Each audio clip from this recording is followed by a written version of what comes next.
Top quality और consistent performance के लिए सिर्फ सिल्वर पंप नाम याद रखना।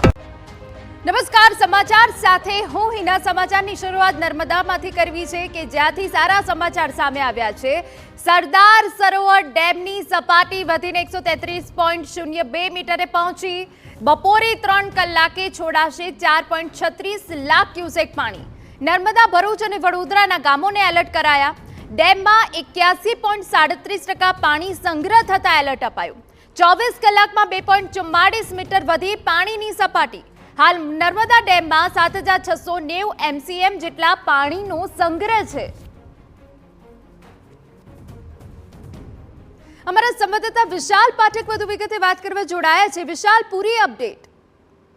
હા, નર્મદા ડેમની જો જળ સપાટીની વાત કરીએ તો અત્યારે નર્મદા ડેમની જળ સપાટી 132 મીટરને આંબી ગઈ છે અને ત્યારબાદ અત્યારે જો વાત કરીએ તો અત્યારે 15 દરવાજા ખુલી છે નર્મદા ડેમમાંથી પાણી છોડવામાં આવ્યું છે। જો તેને કારણે જે નદી કાંઠાના જે ગામો છે એને પણ એલર્ટ કરવામાં આવે છે। ત્યારે આજે બપોરે 3 વાગ્યા પછી 4,36,000 ક્યુસેક પાણી નર્મદા નદીમાંથી છોડવામાં આવશે ને તેને લઈને જાહેરાત પણ કરી દેવામાં આવી છે।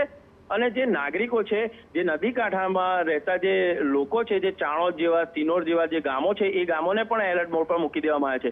એટલે બપોર બાદ કદાચ કહી શકાય કે પાણીની જો આવક વધી શકે તો 23 દરવાજા ખોલીને નર્મદા ડેમમાંથી પાણી છોડવામાં આવશે। બિલકુલ, આભાર। તો ડેમમાં હાલ 81.37% પાણી સંગ્રહ થતા લોકોને એલર્ટ રહેવા સૂચના અપાઈ છે। હાલ ડેમમાં 4.74 લાખ ક્યુસેક પાણીની આવક થઈ છે। તેમાંથી 2.86 લાખ ક્યુસેક નદીમાં જ આવક કરાઈ છે અને કેનાલમાં 5,985 ક્યુસેક પાણી છોડાયું છે।